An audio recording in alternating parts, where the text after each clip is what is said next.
You did what you were told to do. You studied. You worked. You showed up on time. You paid the bills you tried to save for later. Yet some mornings you wake up with a strange feeling in your chest. It is not exactly panic, but it is not peace either. It feels like standing at a busy intersection with a map that does not match the streets around you. The signs have changed. New roads have appeared. Old roads are blocked. And you are still holding the same folded paper that someone gave you many years ago. For many of us in our 30s, 40s, 50s, even 60s, this is our quiet reality. We are not beginners in life. We have history, responsibilities, people who depend on us. We are not foolish. Yet money still feels confusing and fragile. It is not because we are broken. It is because the map we were given for money and security belongs to a different time. Good morning, everyone. Today we will lay that old map on the table and really look at it together, not to blame our parents, not to attack our teachers, and not to shame ourselves. We are here to notice where the map no longer matches the real world that we live in. We are here to begin drawing a new version that actually fits the streets under our feet. In this journey, I will not promise magic. There will be no secret hack and no instant shortcut. Instead, we will walk step by step through the way your money thinking was shaped. We will see how ideas about work, saving, debt, and risk settled into your mind. Like lines and symbols on that old map, we will explore how those ideas served you in the past and how they may be quietly holding you back today.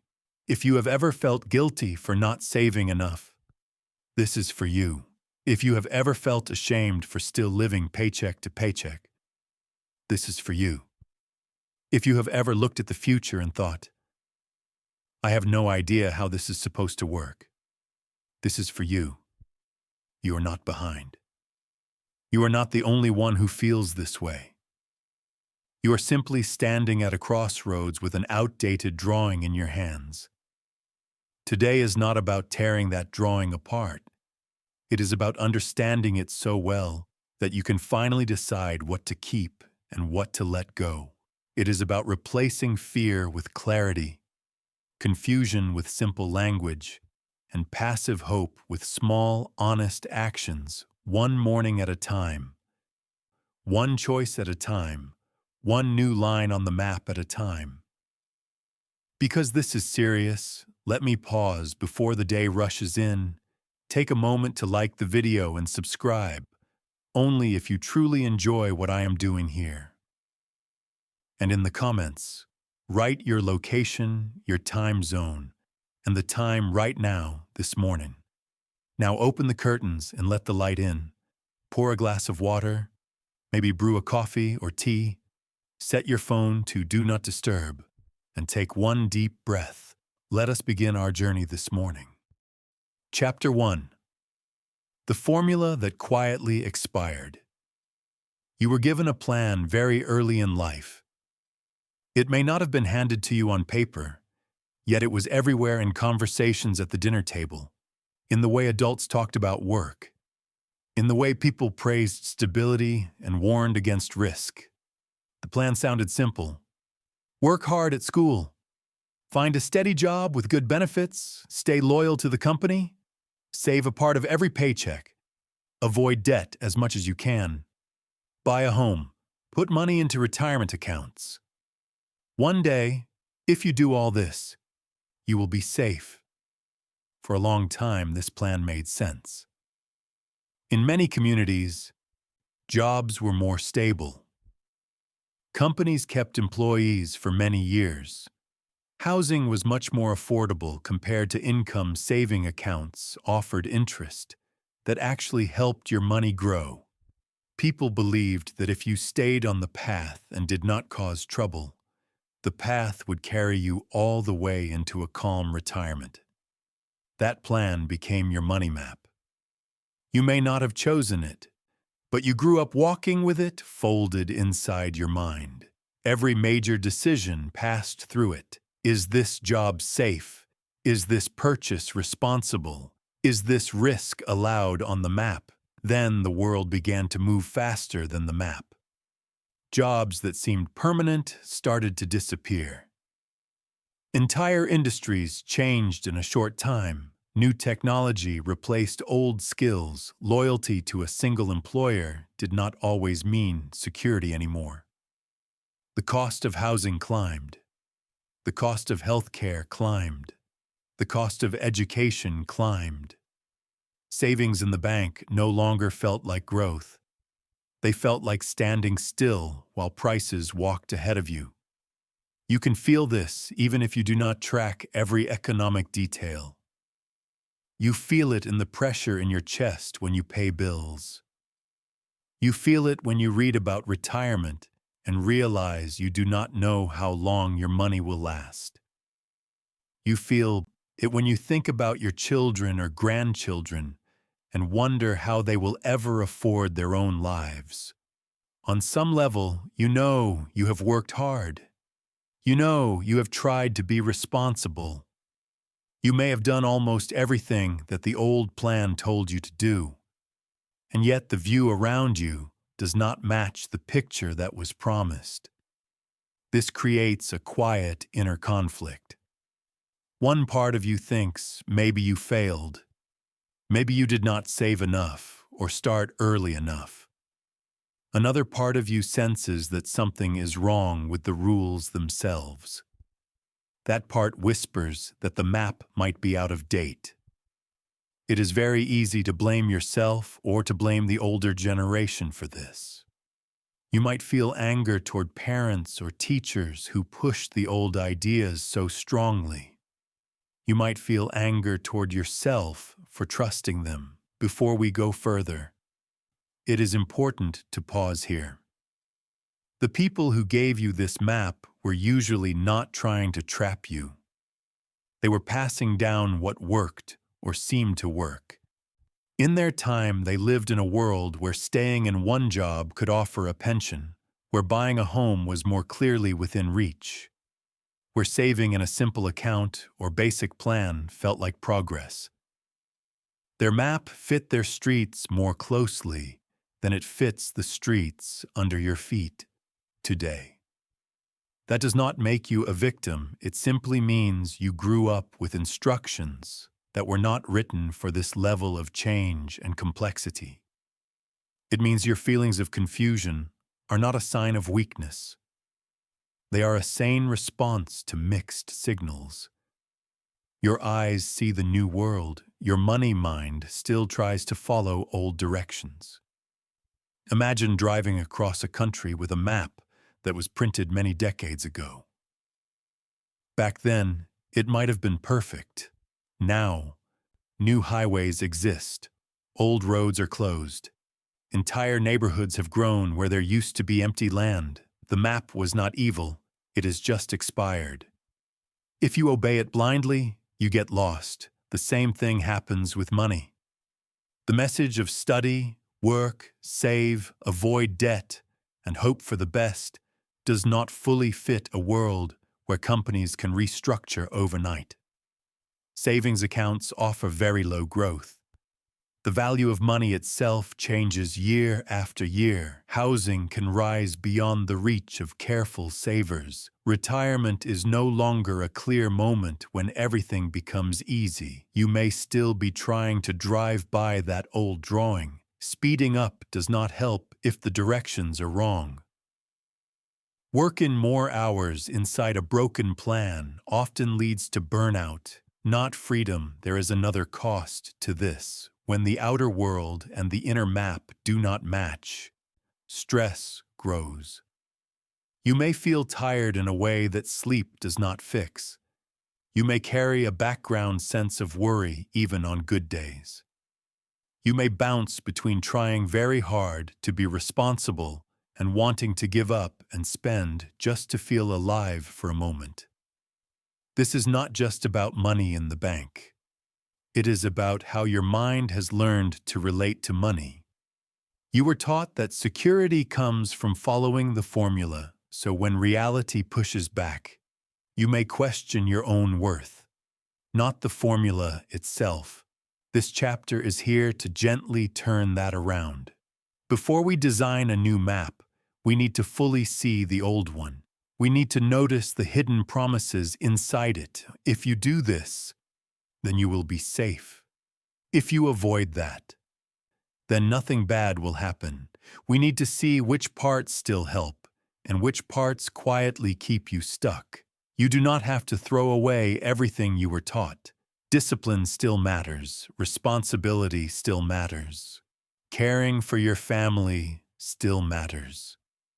The point is not to become reckless. The point is to stop worshiping a script that no longer fits the stage you are standing on. In the chapters ahead, we will explore what is really happening inside you when you face money choices, because the map is not only outside on paper, it is also inside in the form of voices, habits, and emotional reactions. Different parts of you respond differently to risk, to saving, to change. Sometimes they pull in opposite directions. To start this process, here's a small action for today. When you have a quiet moment, take a sheet of paper. Write at the top, "My money rules," without judging or editing. List the sentences that come to mind about money, work, saving, debt, and success. Things you heard as a child. Things you repeat to yourself now. You do not need to fix them yet.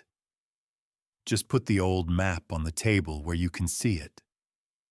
In the next chapter, we will look at the different characters inside you that use this map in very different ways.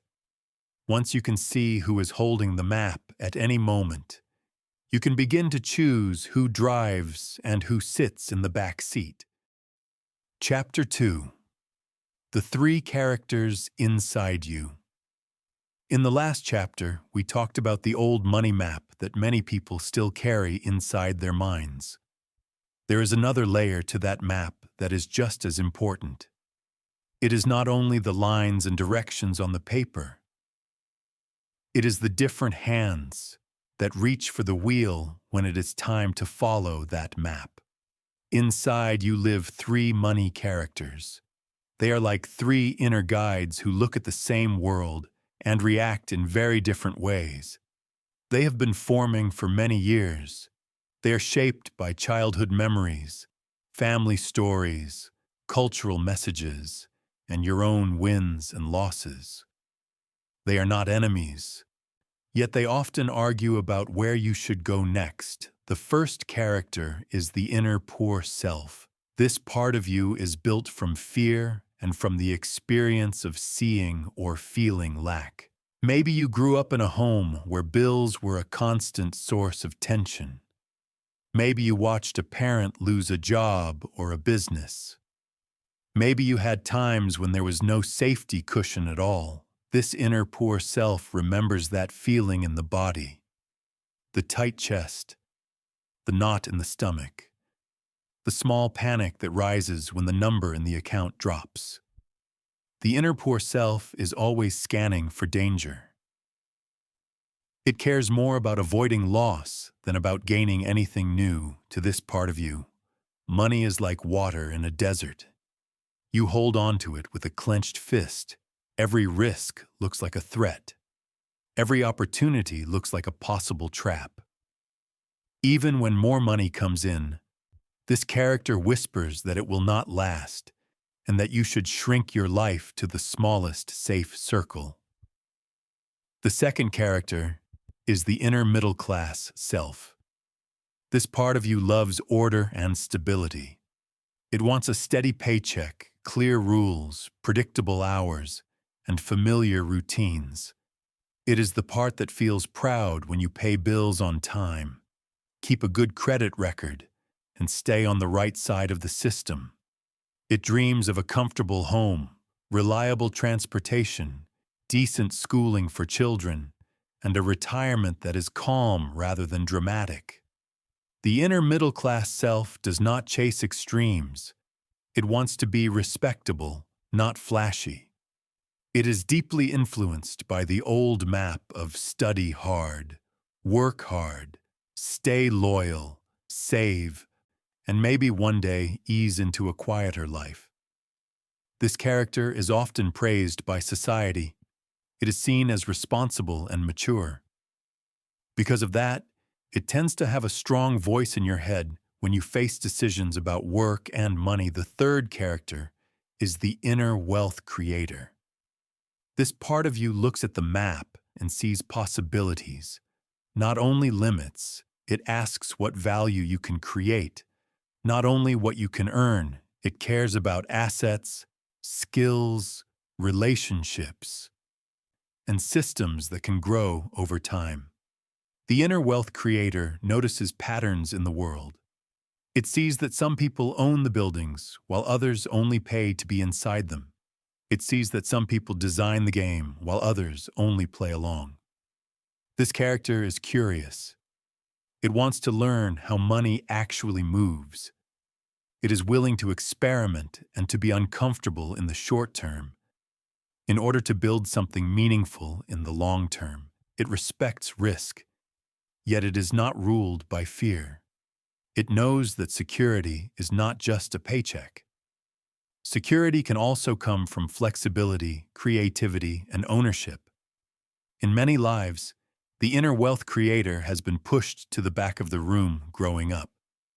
You may have been told to be realistic and to be grateful for any job at all. You may have seen people who tried something bold and then were judged harshly when it did not work. So this character learned to stay quiet. It did not disappear. It simply lowered its voice beneath the daily noise of survival and routine. Now imagine a simple situation. You receive an offer to move to a new role. The pay could grow over time, but it is less predictable at the start. The inner poor self speaks first inside your mind. It remembers every moment when money felt scarce.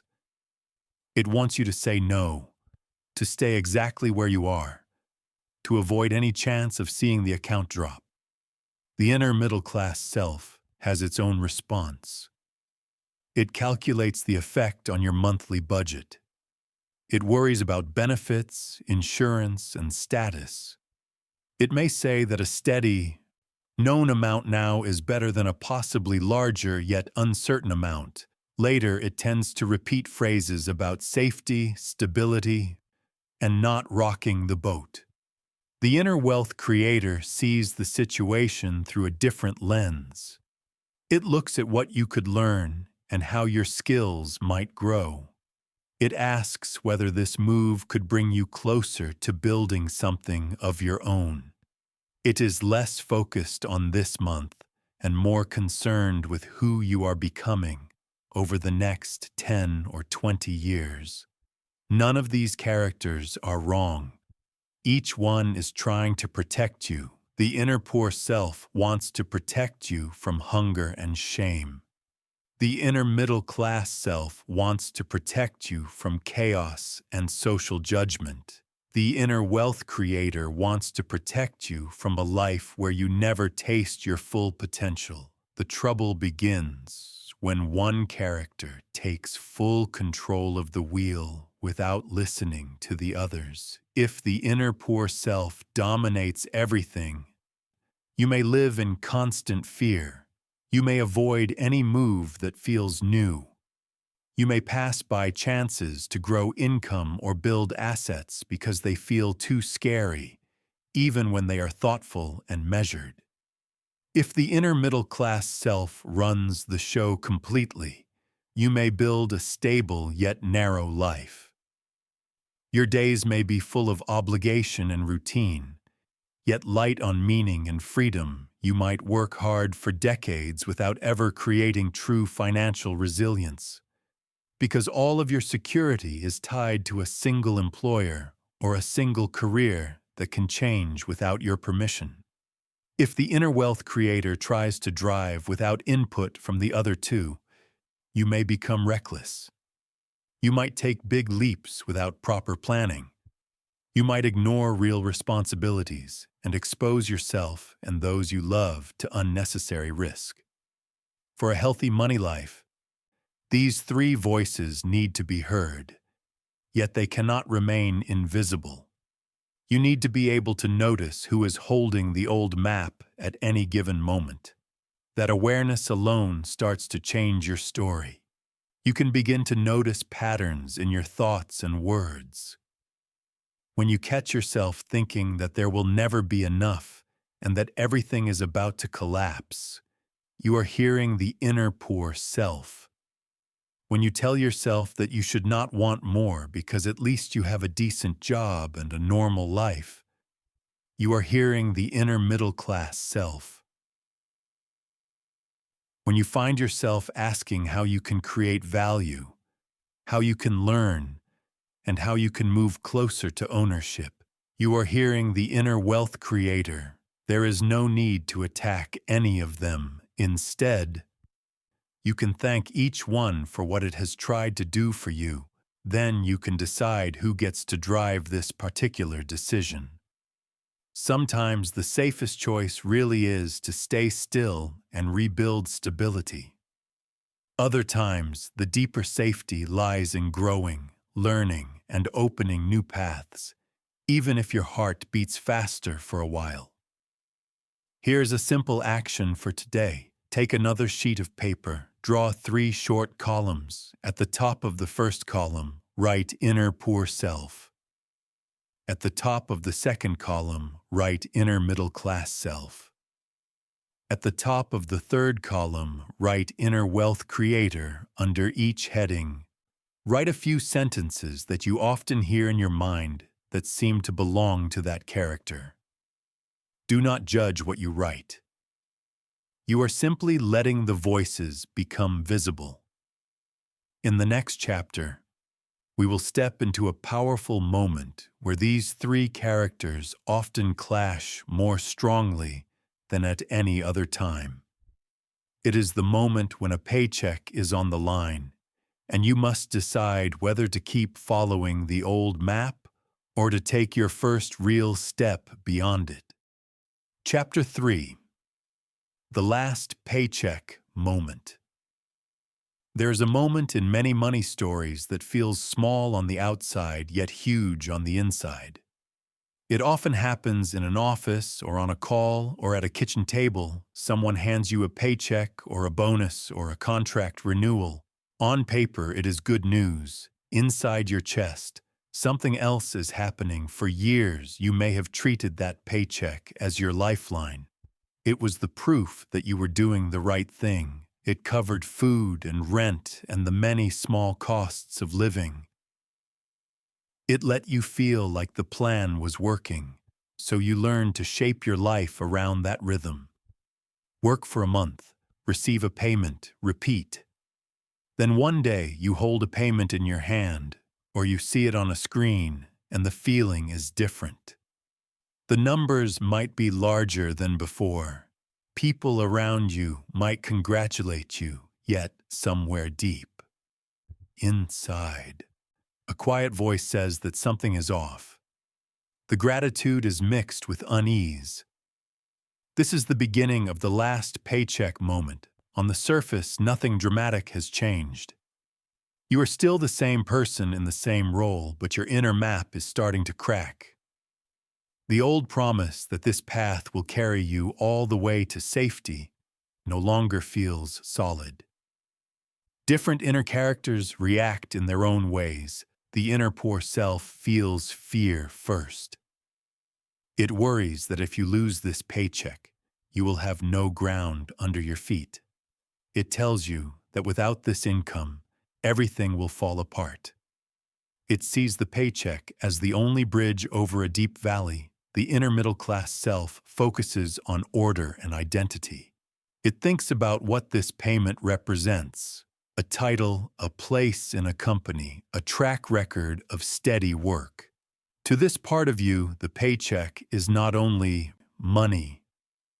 It is proof that you are a responsible adult who belongs in the structure of society. The inner wealth creator looks at the same moment with different eyes. It notices that your entire sense of safety is tied to a single decision made by someone else. It sees how one change in a company or in a market could close the tap without asking for your permission. It feels the discomfort of depending on one stream that you do not control. Sometimes this last paycheck moment arrives by surprise. A meeting appears on your calendar. You walk in and hear that your role is being removed or reduced. You leave with a final payment and a mix of shock and numbness. The old map does not have clear instructions for this. Other times the moment sneaks up more slowly. You may have been thinking for years that this work no longer fits you. You feel your energy drop when you start the day. You dream of using your skills in a different way. When a bonus or a raise arrives, you see it as both a reward and a warning. You realize that the more you accept this pattern, the harder it becomes to step away. In both cases, there comes a point where you see your paycheck differently. It is no longer a symbol of safety. It is a symbol of dependence. You see that as long as all of your financial life is tied to this one channel, you will always feel vulnerable. This realization can be deeply uncomfortable. Many people push it away. They tell themselves they should be grateful. They repeat that many others would love to have this job or this income. They worry that questioning the paycheck means being ungrateful or irresponsible. Yet the feeling does not fully leave. On some level, you know that your life is larger than a line on a payroll system. You sense that your skills and your mind and your potential have more than one possible expression. You begin to wonder what would happen if this payment stopped. You also begin to wonder what could happen if you chose to outgrow this form of security instead of waiting for it to be taken away. The last paycheck moment is not necessarily the day you leave a job. It is the point where your relationship with that paycheck changes. You stop seeing it as the source of your identity. You start seeing it as one tool among many. From that day forward, every decision you make begins to feel different. The inner poor self will protest. It will say that you are being foolish for even thinking this way. It will show you memories of people who lost income and suffered. It will push you to cling tighter to what you know. The inner, middle-class self will try to negotiate. It will tell you to wait until everything is perfectly safe before you explore anything new. It will imagine a distant future where the numbers are high enough and the risks are low enough. In practice, that moment rarely comes on its own. The inner wealth creator will ask other questions. What if you could build 2 or 3 streams of income so that a single change could not break you? What if you could learn to create value in a way that does not depend on one employer? What if your skills could become assets that work for you instead of only being rented out by the hour? This is where the story becomes serious, because the last paycheck moment is a turning point in your inner economy. You can treat it as a warning light and pull back into deeper dependence, or you can treat it as an invitation to grow into a different kind of safety. Growing into that different safety does not mean walking out the door without thought. It does not mean making reckless moves. It means slowly shifting the place where you put your trust. Instead of trusting only a company name or a contract, you begin to trust your ability to learn, your ability to adapt, your ability to create value and to recover from mistakes. This is uncomfortable for everyone, especially if you have people who rely on you. It is normal to feel fear when you imagine a life that is less tied to a single paycheck. That fear is not a sign that you are weak. It is a sign that you are human and that you care. The key is what you do with that fear. You can let it close you down, or you can let it sharpen your attention. When you see your last paycheck as a wake-up call instead of a disaster, you start to ask better questions. You begin to plan with your eyes open rather than waiting for change to force itself upon you. Here's a small action for today. Imagine that the payment you are receiving right now is the last one you will ever get from that source. You do not need to act on this. You are only using it as a mental exercise. Sit quietly for a few minutes with this idea. Notice what feelings come up in your body. Fear, anger, relief, excitement. Write them down without judging them. Then write a short sentence that begins with, "If this were my last paycheck, I would want to finish the sentence with one small step that would move you toward a more resilient life." Not a huge leap, just a single honest step that respects your reality today. In the next chapter, we will walk into the space beyond that moment.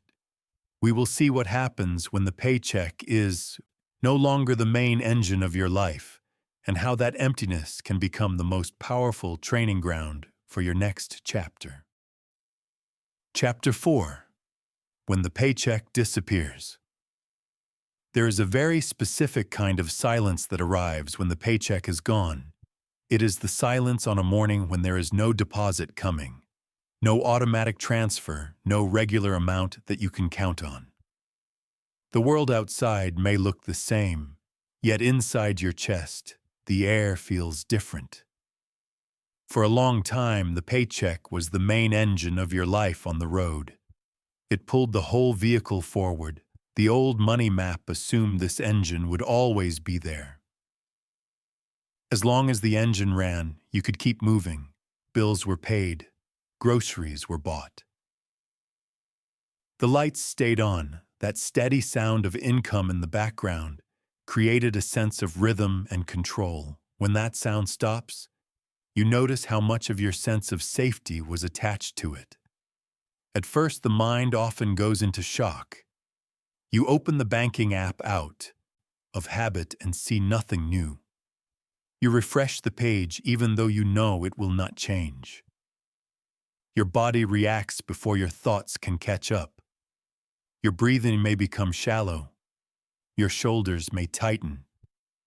It feels as if the road in front of you has suddenly narrowed. The inner poor self responds with fear. It remembers every moment in life when there was not enough. It imagines the worst outcomes in vivid detail. Homelessness, embarrassment, letting others down. This part of you tells you that the only goal now is survival. Shrink expenses. Shrink dreams. Shrink any move that is not absolutely necessary. The inner middle-class self focuses on order and identity. It worries about what this change means for your place in the world. It asks how you will explain this to friends and family. It worries about gaps in your work history and what future employers will think. It wants to rebuild a familiar routine as quickly as possible. Any job, any paycheck, as long as the rhythm feels normal again. The inner wealth creator feels something else under all of this. It does not deny the fear or the urgency. It knows that bills are real, yet it also sees a rare opening. For the first time in many years, the old map does not automatically decide your next step. The engine that once controlled your direction is quiet. You are sitting in the vehicle with time to notice what is really on the dashboard. Without a paycheck, you start to see what you actually have. Not only in the bank, but in yourself, you are forced to look beyond the line called salary. You begin to ask different questions. What can I do that is truly useful? Who can I help? What problems can I solve? What skills do I have that people value? Which of those skills have I been ignoring? This period can feel like driving through a foggy stretch of road at night. The headlights only show a short distance ahead. You cannot see the whole journey, so you move slowly and carefully, one decision at a time. You cut back on some spending out of necessity. You may make calls that feel uncomfortable. You may take on temporary work that you did not imagine yourself doing. At the same time, your character is being tested. When the usual engine stops running, the temptation to cut corners grows loud. You might be offered chances to make quick money by doing things that do not fit your values. You might feel pressure to hide the truth from people you care about. You might be tempted to pretend everything is fine while your inner world is on fire. These moments are crossroads inside the larger crossroads. You can choose actions that create short-term relief yet long-term damage, or you can choose honesty. You can admit when you are scared. You can ask for help with dignity rather than collapse into shame. You can decide that no amount of money is worth losing your integrity on this road. This is one of the hidden gifts of the time without a paycheck. It strips away illusions. It shows you what you stand on when the usual supports are removed. You discover what kind of driver you are when the road is not smooth and the fuel gauge is low. You may not like everything you see at first. Yet this information is gold if you are willing to use it. Many people retreat at this point. They rush to plug any paycheck back into the old slot. They accept the first familiar pattern that appears. Even if it looks almost exactly like the job or business that just ended, the priority becomes feeling normal again as quickly as possible. The map snaps back into place. The deeper questions fade into the background. Others make a different choice. They still feel fear, they still feel pressure. Yet they decide not to waste this hard season. They treat it as a training ground. They let it teach them how to design value instead of only trading time. They begin small. They might test a skill in the evenings. They might offer a simple service to people they already know. They might create something useful and share it with a small group. At first, the income from these efforts is uneven, sometimes nothing, sometimes a little. Yet with each attempt, they learn more about what works and what does not. Over time, a shift happens in how they see themselves. They are no longer only receivers of a paycheck. They are creators of value on this road. They still may choose to take a job again. Yet they do so with different eyes. They do not hand their entire sense of security to one company. Instead, they see any job as one engine among several, not the only one. There is also a change in how they view future risk. Once you have lived through a period without a paycheck, you no longer see it as the end of the road. You know it is frightening. You also know you can survive it. You know you can think under pressure. You know you can adjust. This does not make you reckless. It makes you calmer when others panic. The season without a paycheck forces you to build your inner economy. You have to lean on creativity instead of only routine. You have to build relationships instead of only relying on a company name. You have to pay attention to how money actually moves in your world, who pays whom, and for what. What needs are rising. What problems you are positioned to solve. This awareness is the foundation for tapping into the deeper rules of money that most people never study. Rules about how to use debt wisely. Rules about how to work with tax systems instead of always being crushed by them. Rules about ownership and leverage and building assets that can move even when you are resting. Before we enter those topics, there is one more small action for today. Take a quiet moment and imagine that your primary paycheck has stopped for 6 months. Not forever, just for that stretch of time. Write down 3 lines. The first line begins with, "What I would cut back is..." The second line begins with, "What I could offer to others for real value." The third line begins with, "Who I could reach out to for honest support." Let the answers come without judgment. You are not promising to create that situation. You are training your mind to see that even in a hard season, you are not helpless. In the next chapter, we will start to look at the rules that shape the road itself. We will explore how debt, taxes, and leverage can either push your vehicle backward or quietly help you move farther than your own fuel alone ever could. Chapter 5. The Hidden Rules: Debt, Taxes, and Leverage. In the earlier chapters, we explored your old money map and the engines that have been pulling your life along the road. We talked about paychecks, fear, stability, and the voices inside you that fight for the steering wheel. Now we step into something deeper, the shape of the road itself. Most people only see what is on the surface. Income on one side, expenses on the other. They drive forward, watch the fuel gauge, pay the tolls, and hope the road will eventually lead to safety.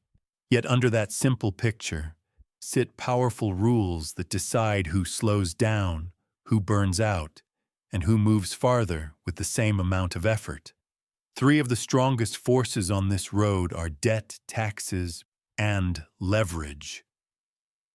They are like hidden slopes and winds that can either work against you or quietly help you. If you do not understand them, you can be a careful, hard-working driver and still feel as if you are always climbing a hill. If you learn to work with them, you can begin to move with less strain and more control. Let us start with debt. Many people were taught that all debt is bad, that any form of borrowing is shameful or dangerous. There is truth in the warning. If you use debt to buy things that lose value or to cover gaps in overspending, you dig a hole in the road in front of your own tires. This kind of debt is like loading your vehicle with heavy stones. Every payment is another reminder that yesterday's comfort is slowing down today. Yet there is another side to debt. When used with care and understanding, debt can act like borrowed power. Instead of buying something that fades, you can borrow to gain control of something that can produce income or grow in value. This might be a simple tool for your work, a small business, or a kind of property that pays you back over time. In that case, the debt is like attaching a helper engine to your vehicle. It still requires attention and discipline. If you misuse it, it can push you off the road. If you use it well, it can help you climb hills that your own strength alone could never manage. The challenge is that most people never learn the difference between harmful debt and productive debt. They either fear all borrowing and miss chances to grow, or they borrow wildly without a plan and end up crushed. The key is not blind trust and not blind fear. The key is clarity. What is this debt buying? How will it be repaid? Does it create new earning power, or does it only bring a short burst of pleasure that fades? Now we turn to taxes. This topic may feel dry or heavy, yet it shapes the road more than almost any other force. In many systems, the way money is taxed depends on how you earn it. Income from wages is often treated one way. Income from owning a business can be treated another way. Income from certain kinds of assets can be treated differently. Again, if you only ever earn as a wage earner, you may end up carrying a heavy tax burden year after year. You feel it as a quiet leak in your tank. You drive and drive, yet a large part of the fuel is pumped out through a side hose that you do not control. You may accept this as normal because everyone around you seems to live the same way. People who study the rules more closely often arrange their financial lives differently. They may still work hard, yet they do so through structures that allow them to keep more of what they earn. They might own a business rather than only working in one. They might hold assets that are taxed at lower rates or only taxed when sold. They are not smarter or more worthy as human beings. They are simply playing with a deeper understanding of the road signs. Governments use tax rules to encourage or discourage certain behaviors. For example, they might offer relief to those who create jobs, build housing, or invest in specific sectors. If you stay completely blind to these patterns, you are at a disadvantage. You can still move forward through discipline, yet the wind is often in your face. If you learn even a little about how these rules work, you can begin to arrange your efforts so that the wind does not always fight you. The third hidden force is leverage. Leverage is a word that can feel abstract, so let us keep it simple. Leverage means using resources beyond your own direct time and energy. On the road, leverage is like having more than one source of push behind you. It can be borrowed money used wisely. It can be the time and talent of other people on a team. It can be technology or systems that work even when you are resting. A person with no leverage lives in a very narrow lane. Every dollar earned comes directly from hours spent. If they stop moving, money stops arriving. Their whole journey depends on their personal energy and health. This can feel noble at first. Over time, it becomes exhausting. A person who builds leverage is still active and responsible, yet their efforts echo. They might create something once and let it serve many people. They might design a process that others can run. They might own a piece of something that continues to function even when they are away from the desk. Leverage is not about using people. It is about building structures where effort multiplies rather than disappearing each day. Debt, taxes, and leverage are deeply linked. Debt can be used to create leverage if it helps you acquire assets or build systems. Taxes influence which forms of leverage are rewarded or punished. If you ignore all three, you may spend your life pushing a heavy vehicle up a steep hill with the brakes on. If you learn how they interact, you can release the brakes, choose better hills, and even catch some downhill stretches where gravity helps you instead of fighting you. This does not mean you must become a financial expert. You do not need advanced formulas or complex charts. What you need is a shift in focus. Instead of only asking how much you earn, you begin to ask how money flows through your life. Where does it enter? Where does it leave? Which flows are taking you toward ownership and resilience? Which flows are keeping you tied to short-term comfort but long-term strain? Your old money map may have treated debt as always, evil, taxes as a mysterious pain to be endured, and leverage as something that only large corporations use. The updated map sees them as tools. Any tool can be misused. A hammer can build a home or break a window. The difference lies in the hand that holds it and the plan behind the swing. Here is a simple action for today. Take that same sheet of paper where you listed your money rules. Add 3 new headings on a new page. Debt, taxes, leverage under each heading. Write what you currently believe about that topic. Then add 1 question under each heading for debt you might ask. How could I learn the difference between harmful debt and helpful debt? For taxes, you might ask, what simple step could I take this year to understand how the rules affect my path? For leverage, you might ask, where in my life could I create value that does not depend only on my daily hours? You are not trying to solve everything at once. You are simply turning on the lights in areas that were once dark. In the next chapter, we will return from the rules of the road to the experience inside your own body. We will look at how repeated action, feedback, and even failure can build calluses of strength that allow you to walk this new path with more confidence and less fear. Chapter 6. Why Traditional Education Leaves You Unprepared. In the last chapter, we opened the hood and looked at the deeper mechanics of the money road. We talked about debt, taxes, and leverage, and how they shape your journey whether you understand them or not. Now it is time to ask a hard and honest question. If these forces are so important, why were most of us never taught them in any real way? Think back to your years in school. Classrooms filled with rows of desks, a board at the front.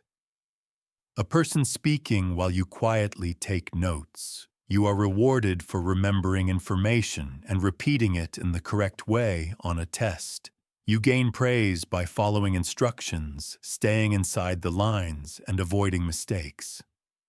This structure trains your mind to look for the right answer that someone else has already approved.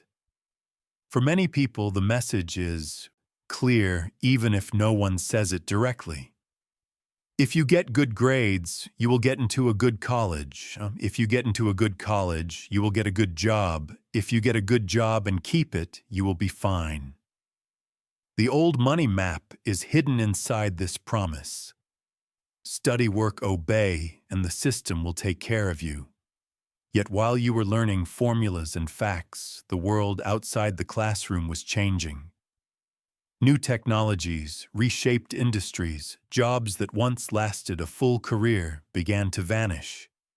Entire fields arrived and matured faster than school programs could adjust. The road under your feet moved. The map in the classroom stayed almost the same. There's another gap. Most schools offer very little direct training in how money truly works in a human life. You might learn how to solve math problems.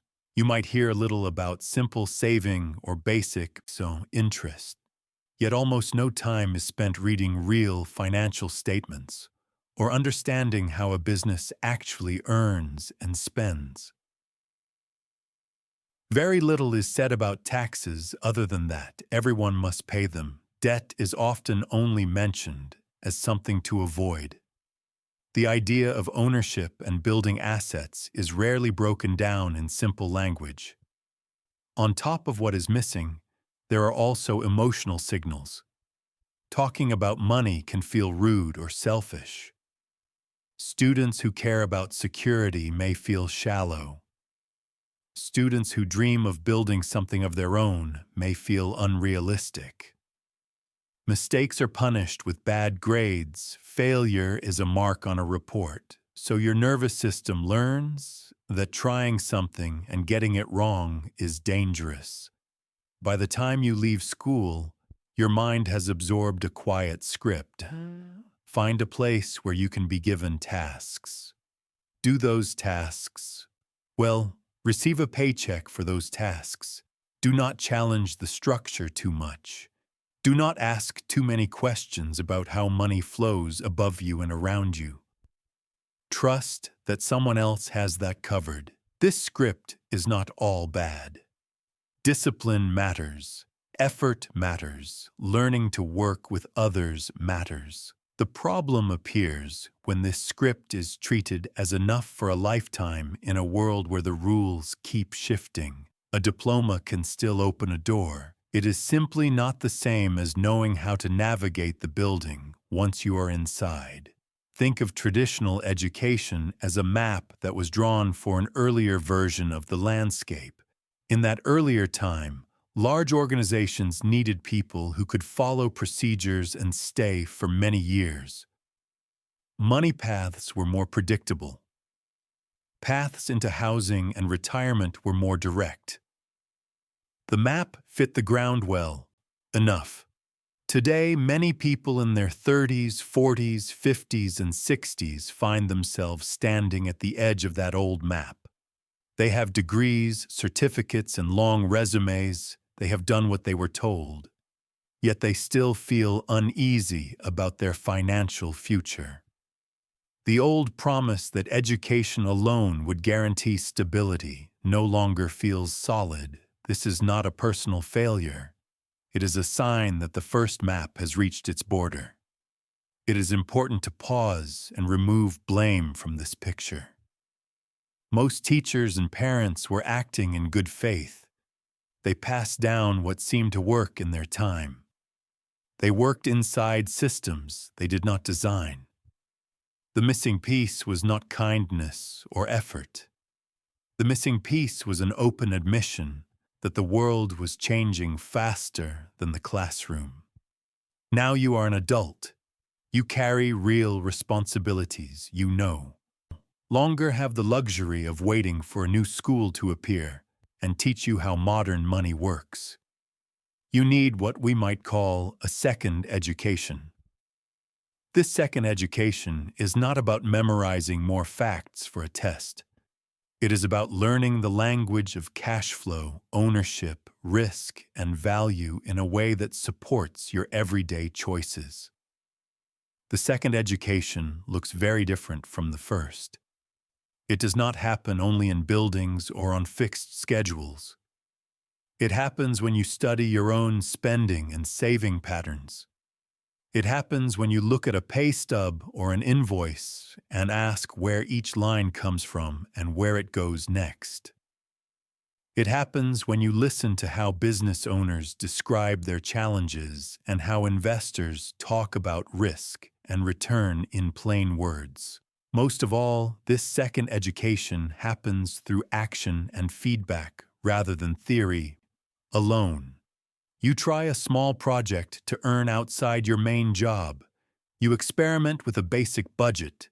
You pay off a harmful debt and notice the relief. You speak with a professional about how tax rules affect your situation and see real numbers change. Each step becomes a lesson written directly into your nervous system. This does not mean you must throw out everything you learned in your first education. Your ability to read, write, focus, analyze, and communicate are all valuable. The shift is in where you point those abilities. Instead of only learning how to fit into an existing role, you start learning how value is created, how systems are built, and how to design a more resilient path for yourself. Here is a small action for today. Take a few minutes to draw a simple timeline of your life so far. Do not worry about art, just a line from left to right. Across a page, mark a few key moments: leaving school, starting a job, changing careers, facing a money crisis under each moment. Write what your formal education gave you for that stage, then write what you had to learn on your own, the hard way about money work and security. Look at the gaps between those two lists. Those gaps are not a reason for shame. They are signs of where your second education is already in progress and where it can grow next. In the next chapter, we will look at one of the most common paths people choose when they begin this second education. They leave a job and decide to work for themselves. We will explore the difference between simply buying yourself a new job and truly building something that can carry you farther than your own hours alone ever could. Chapter 7: Self-employed versus true. Entrepreneur. In the last chapter, we looked at the gaps in your first education and the need for a second one. When people wake up to those gaps, a common first impulse appears. They decide to leave a job and work for themselves. It feels like freedom. No more boss, No more schedule set by someone else. No more reviews or office politics. On the surface, this looks like a huge jump across lanes on the money road. You step out of the company vehicle and into one with your own name on the side. You may feel proud and nervous at the same time.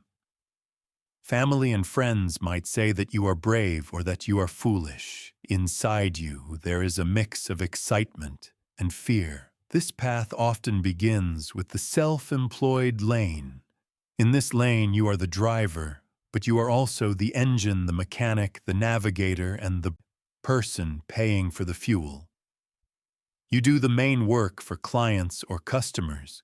You answer every message, you send every invoice, you handle marketing and delivery, and follow-up and problem-solving. At first, this can feel full of life. You might earn more in a single month than you did before. You feel the direct link between your effort and your income. If you push harder, more money comes in. If you slow down, the numbers drop. There is a rush in that level of control over time. Another feeling begins to grow. You notice that your entire business depends on you being available and working. If you get sick, the engine stops. If you want to rest, there is a cost. Time off means income off. You have removed the boss, but you have not removed the trap of trading hours for money. You have simply built a new version of the trap with your name on it. The self-employed lane can also be heavy on the tax side. You are now responsible for tracking and sending payments that an employer once handled. You may discover that the way your income is taxed feels even sharper than before. The stress of irregular payments combines with the stress of larger bills that arrive less often but bite deeper when they do. There is also a quiet, emotional weight. Every client starts to feel like a mini-boss. You may find yourself saying yes to work you do not really want because you are afraid of the gap. If you say no, you might work longer hours than ever and still lie awake at night, wondering what would happen if you could not keep up this pace. None of this means that being self-employed is wrong. For many people, it is a brave and important step in their second education. It reveals their real skills and weaknesses in a way no classroom ever could. It forces them to face how value is created and delivered in the real world. The danger is treating self-employment as the final destination, rather than as a possible step on the road. The true entrepreneur lane looks different. A true entrepreneur may begin as self-employed, yet does not stay there forever. Instead of asking, "How can I do more?" the question slowly becomes, "How can I design this so it works without me doing everything?" The true entrepreneur still cares deeply about service and quality. The difference lies in where their main energy goes. They focus less on doing all the tasks and more on building the structure that allows those tasks to be done.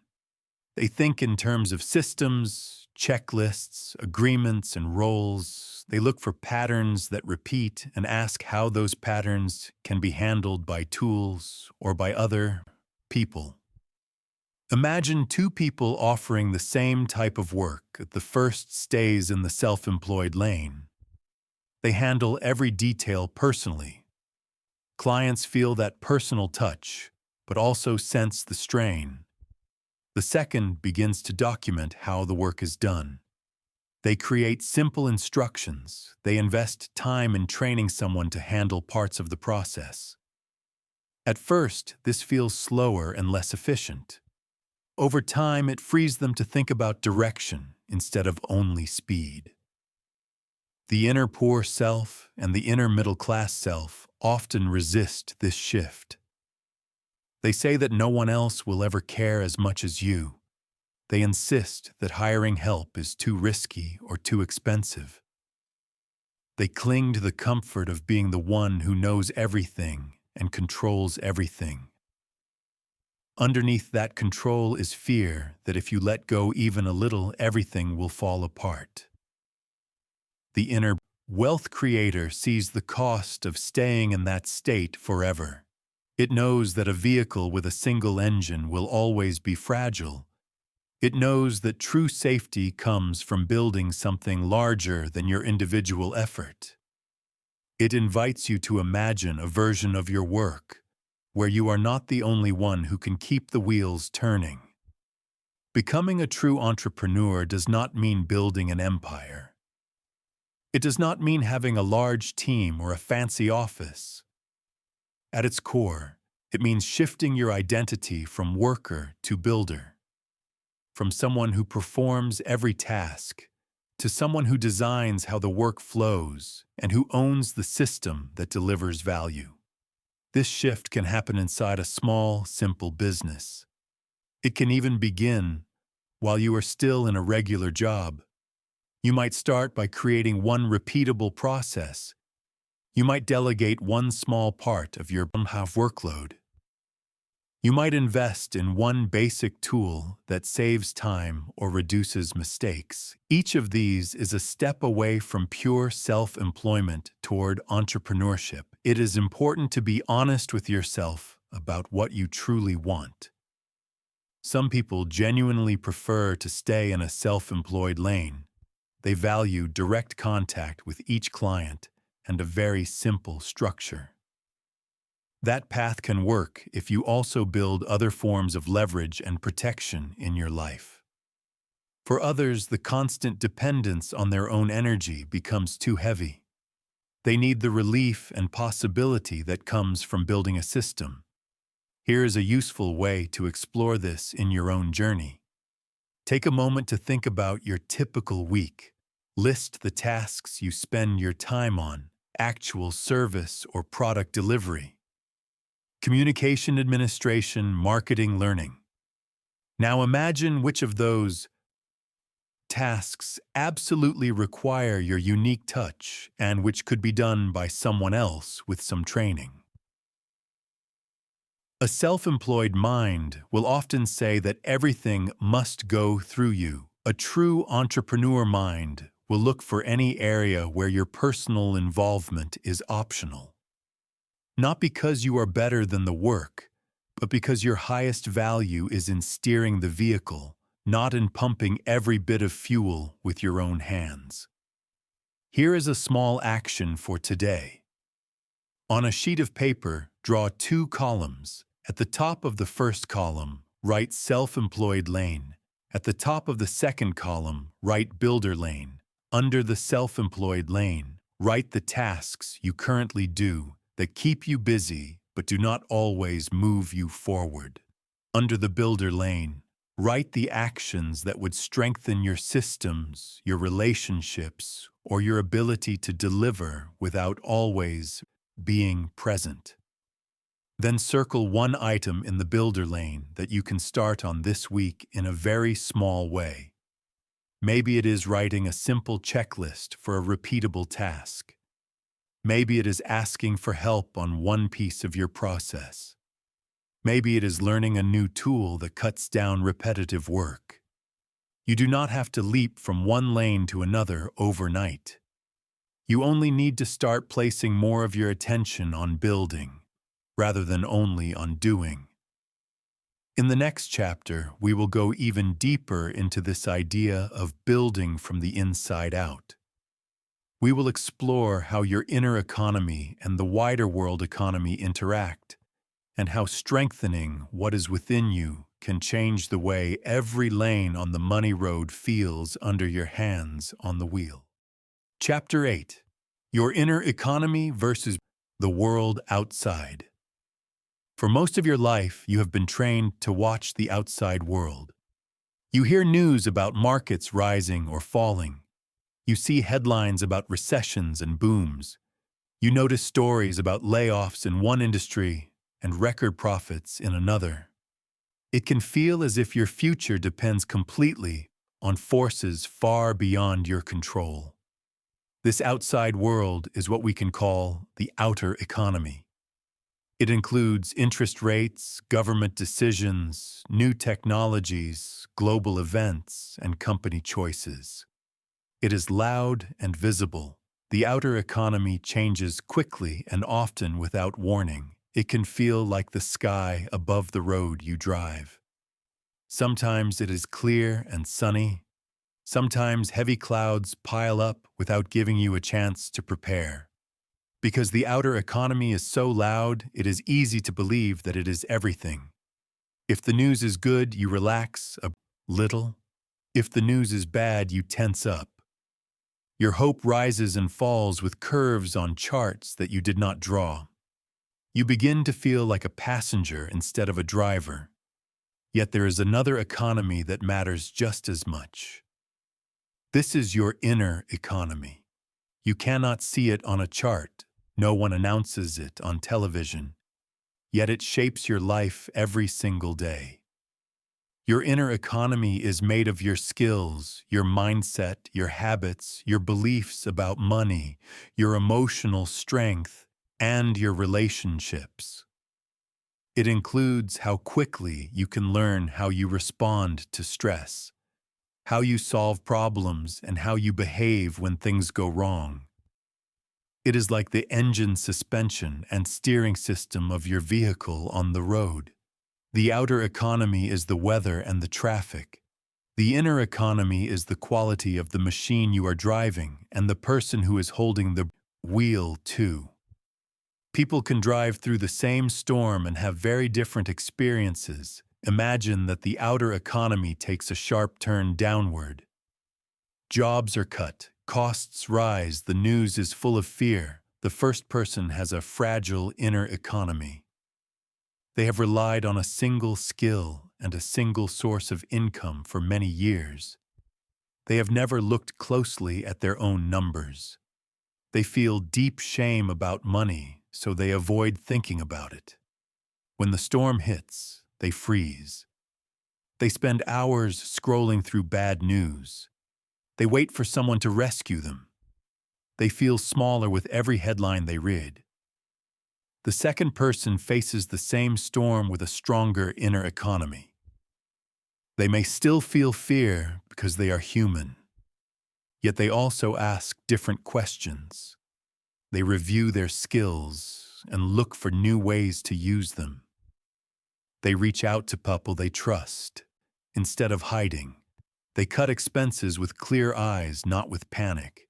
They already have some practice in creating value outside one single role, so they start testing new ideas. The first person may have more formal education than the second. They may even have been earning more money before the storm. Yet in the middle of a crisis, the strength of the inner economy often matters more than the size of the outer rewards that came before. This is not a story of good people and bad people. It is a story about preparation. If you spend your life watching only the outer economy, you will always feel at the mercy of forces you cannot move. If you invest in your inner economy, you begin to feel a different kind of safety. The weather can still be rough, but your vehicle handles the bumps better, and your hands on the wheel are steadier. Your inner economy is built through many small choices. Every time you learn a new skill, you are adding power to the engine. Every time you keep a promise to yourself, you strengthen trust inside. Every time you face a hard conversation, instead of running from it, you increase your capacity. Every time you study how money actually flows in your own life, you add a new gauge to your dashboard. Your outer economy may tell you that jobs are disappearing in your field. Your inner economy can answer with creative thinking about how your skills transfer to other problems. Your outer economy may show rising costs in your city. Your inner economy can answer with a plan to adjust spending or to increase income in new ways. The outer weather does not become easy, yet you are no longer walking into every storm with bare feet and no jacket. There's another important link between these two economies. The outer economy can trigger your deepest money beliefs. When you hear that times are hard, the inner poor self may wake up and scream that everything is about to collapse. When you hear that markets are booming, the inner middle-class self may push you to copy what everyone else is doing without understanding the risk.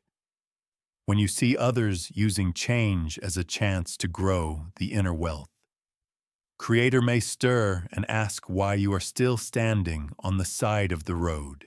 If you do not know your inner economy, well, those voices can throw you around like strong wind. You may make fear-based choices at the worst possible time. Sell when you should hold when you should move. Spend to feel better when you most need calm insight. If you take the time to study your inner economy, those same events become signals instead of orders. Notice your fear without being ruled by it. You hear the urge to copy the crowd, and then you examine it. You listen more carefully to the quieter voice that asks what long-term move will leave you stronger after the storm has passed. It is important to say that a strong inner economy does not mean you will never be hit hard. You can still lose a job or a client or an asset. You can still be surprised by events you did not choose. The difference is in what happens next. A weak inner economy stays down and stays confused. A stronger inner economy feels the impact, then begins to stand back up. It asks what the lesson is and where the next path might appear. You cannot control interest rates or global events. You can control how much you understand about your own finances. You can control how much you practice learning new skills before you are forced.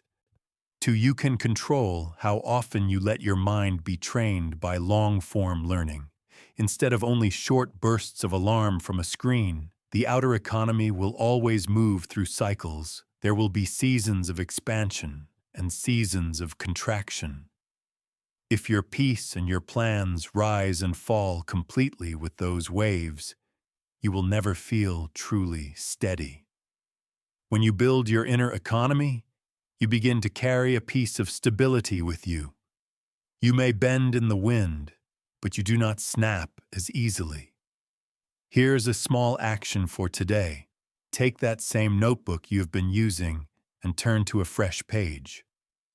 Draw two simple headings, outer economy and inner economy, under outer economy. Write a short list of recent events or trends that have worried you or affected you.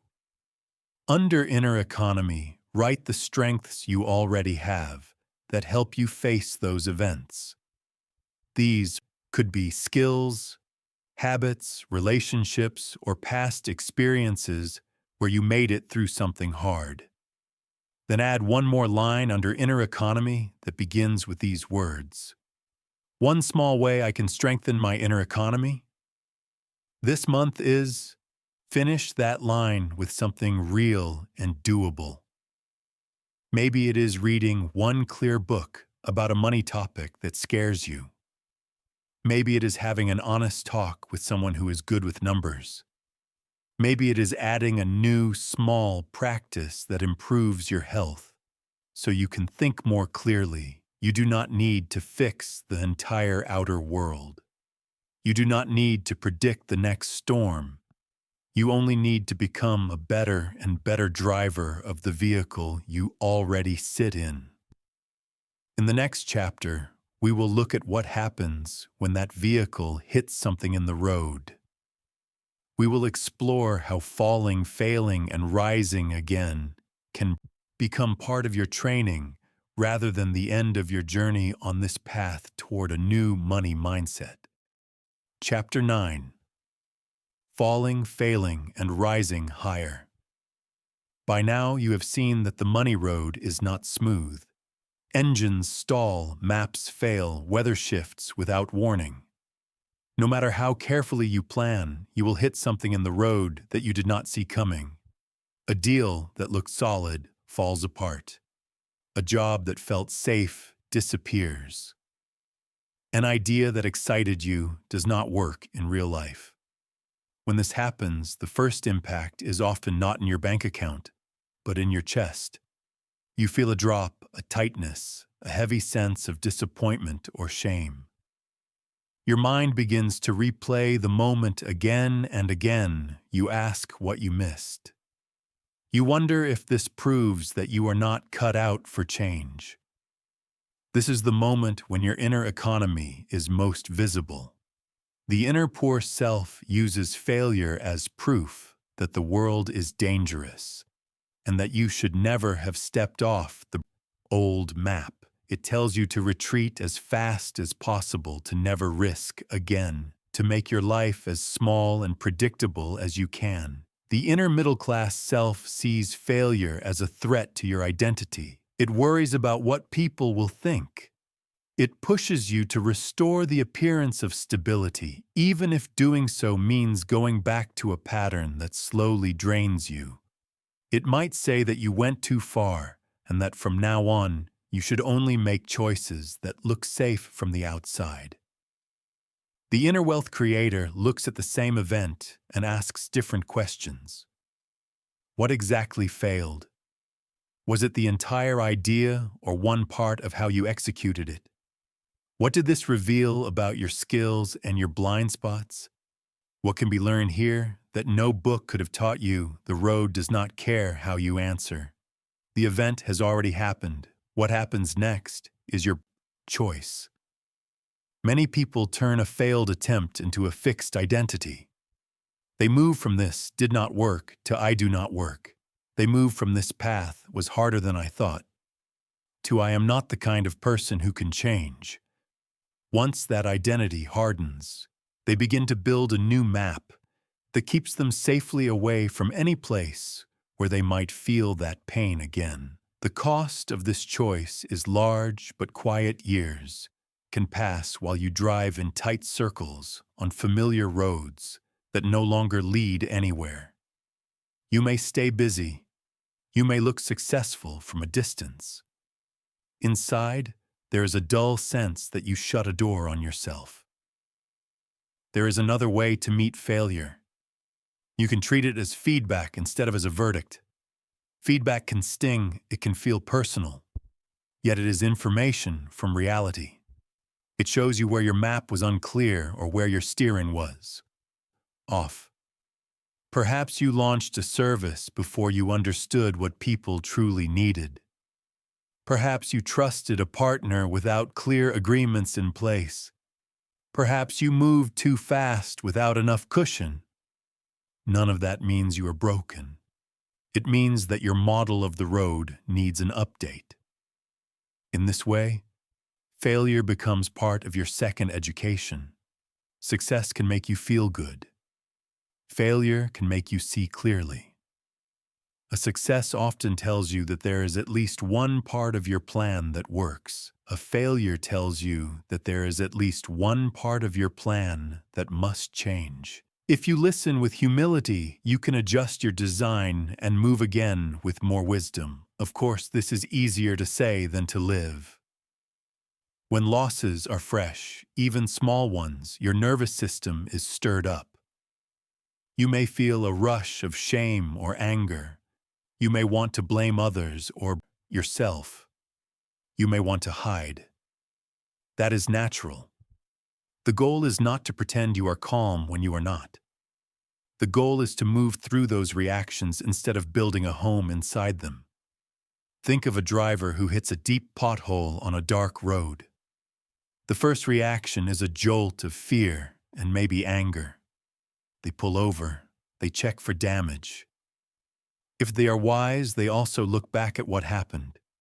Was this hole marked? Were they tired and distracted? Was their speed too high for the conditions? They do not decide that they will never drive again. They decide to adjust their attention and their route. On the money road, you can do something similar. When a project fails, you can ask, what did I assume that turned out not to be true? What signs did I ignore?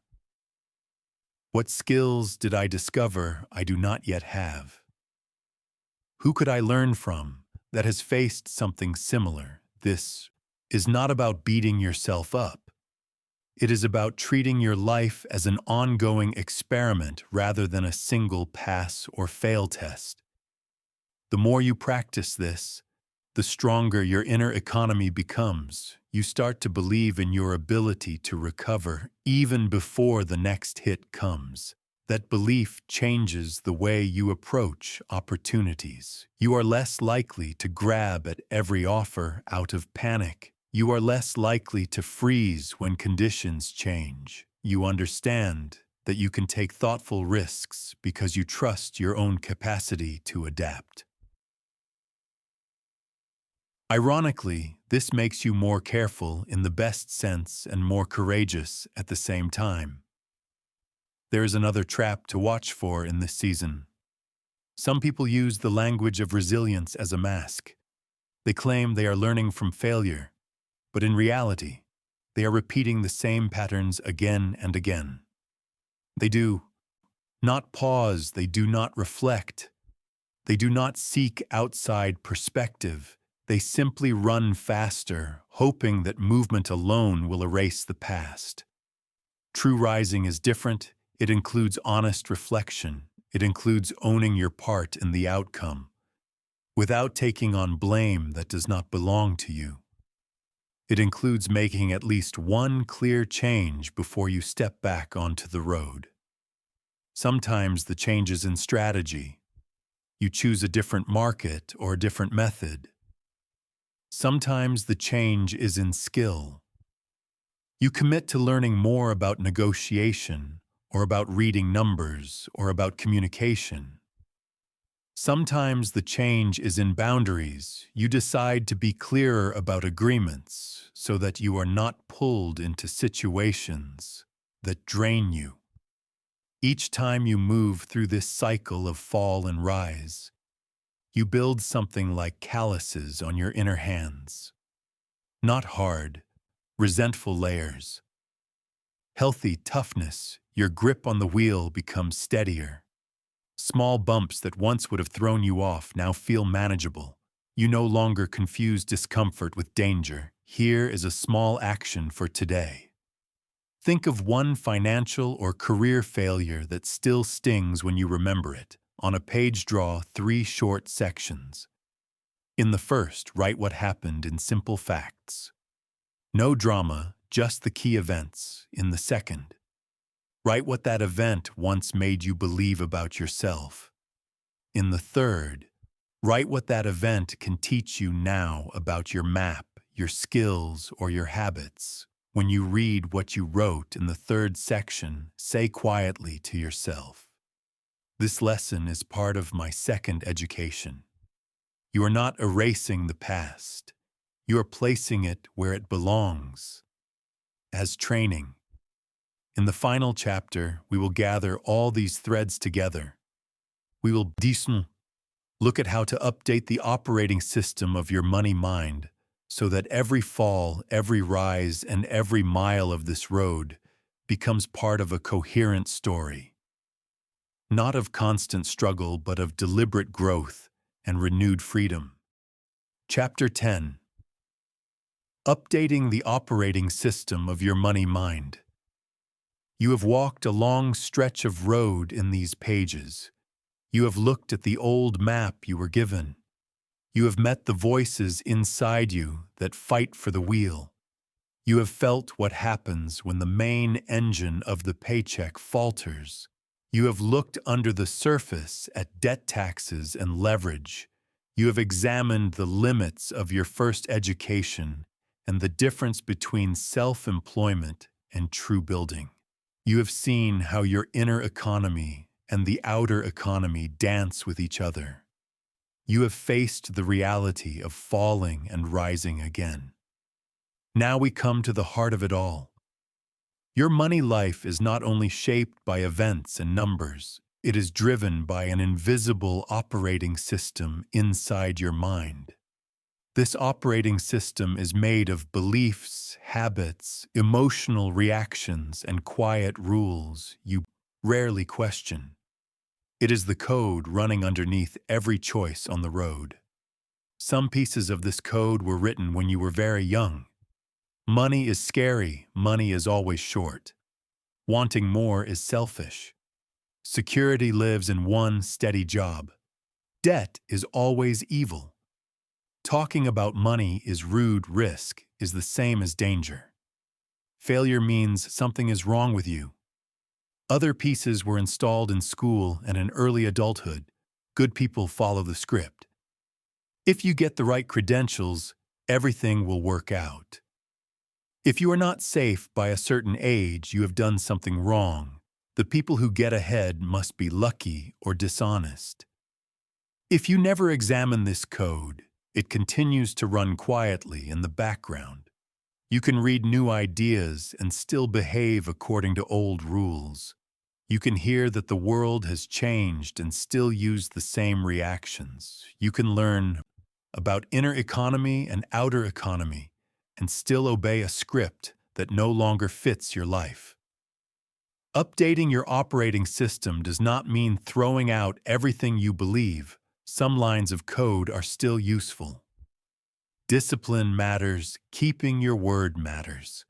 Caring for those who depend on you matters. What needs to change is the part of the code that keeps you locked into a past that no longer exists.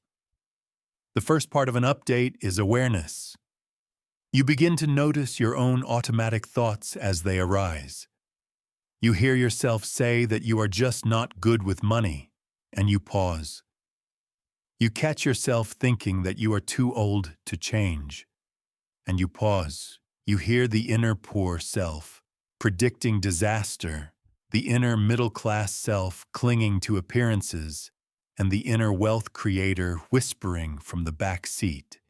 You start to write these patterns down, not as a way to condemn yourself, as a way to see the code on the screen. When you can see it, you can decide what to keep. The second part of an update is replacement.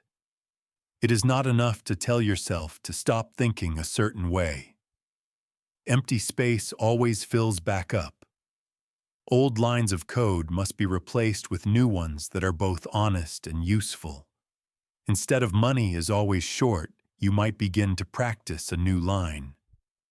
Money is a tool that I am learning to understand.